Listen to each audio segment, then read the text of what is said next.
All right, so the basic idea behind this problem is if you have this, you're trying to take the sum of two rational expressions, right? And so what you want to do here is you want to find out what is the LCD, or what is the least common multiple, right? And so what you do is you look at every single expression that we have here, which is we have x plus 2, you have x plus 3, and x plus 3 is here again, so no need to double count, and you have x plus 5. So the unique expressions are x plus 2, x plus 3, and x plus 5. And what you're basically doing is you want to look at what the multiples of these expressions are. X plus 2 has as a multiple x plus 2. Another multiple could be x plus 2 times x plus 3. And so I'm using the three different expressions to make multiples. And the last multiple here that I'm concerned with is x plus 2 times x plus 3 times x plus 5. Again, this is what's going through your mind when you're solving the problem. You're not going to write out this much. X plus 3, again, has as a multiple itself, then it has as another multiple x plus 3 times x plus 2. And finally, x times 3 plus x times x plus 2 plus times x plus 5.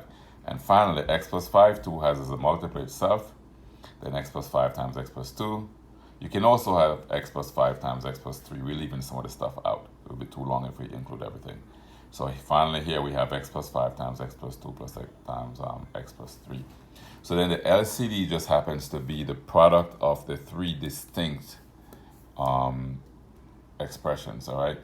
And so that's how you're going to actually simplify this sum. All right, so let's get to it. My videos have to be short. I'm at home and there's a lot to be done, meaning I'm outside the office. So what we have here now, number 2 continued,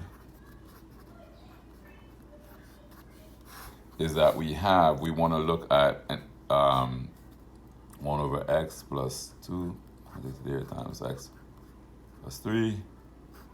We want to look at these things and we want to try to see how we can use the ideas of LCD that we just discussed. You can rewind the video to simplify this, right?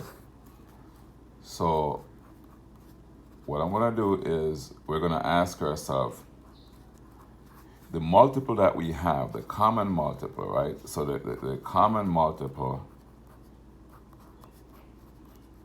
that we have was x plus 2 times x plus 3 times x plus 5, right? It's a common multiple. So let's look at this. We have x plus 2, we have x plus 3. What's missing? What's missing? What's not here? What do we have here that's not up here? Well, what's missing is the x plus 5. And so we have a fancy way of multiplying by 1. And that's basically multiplying by x plus 5 over itself. We go here. What is missing? What's missing? Well, what's missing here, again, we have x plus 3, x plus 5 is x plus 2. So you want to use what's missing. X plus 2 over x plus 2. All right, and this is just, what you're doing is you're multiplying each fraction by 1, which doesn't change anything, right? Doesn't change the value at least. It makes it look better. So 1 times x plus 5 is going to just be x plus 5. And you still have a denominator x plus 5, x plus 2, x plus 3. And on the other side, you have 2 times x plus 2, that quantity. So 2 times 2 is going to be 4. So you have a positive 4 here. And then 2 times x is going to be 2x. And this is still over x plus 2 times x plus 3 times x plus 4. And so if you combine these things, what you're going to have this common denominator of x plus 5 over x plus 2. So you have this common denominator of x times common denominator of x plus 5 times x plus 2 times x plus 3 rather. All right. And so they're the same. As you can see here, well, this wasn't supposed to be a 3, a 4. That was supposed to be a 5.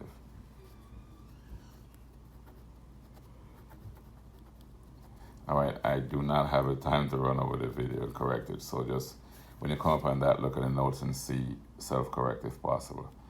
So what we want to do now, since they have the same denominator like a fraction, you put the common denominator and you add in the top.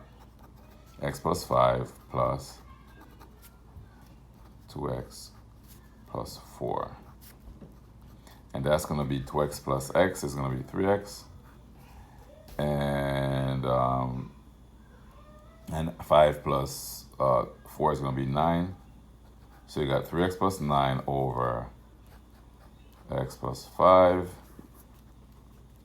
times 3x plus 9 over x plus 5 times x plus 2 times x plus 3.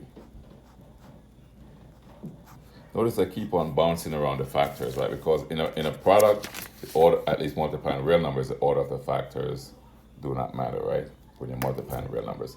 So now you should be able to notice that I can factor out a 3 out of the x plus 9. So I'm going to have a 3 times x plus 9 over x plus 5 times x plus 2.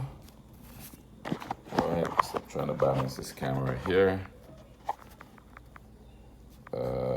Times x plus 3. All right, and so I'm going to cancel out my x plus 3. I mean, this was supposed to be an x plus 3. Sorry, not an x plus 9. You're going to catch some mistakes in this video. Please correct them. So x plus 3 cancels out with x plus 3. All right, and so what I'm left with here, if this x plus 3 cancels out, what I'm left with as a final answer is going to be just 3 over x plus 5 times x plus 2. All right. So the final answer is 3 over x plus 5 times x plus 2, all right? So that's going to be it. All right.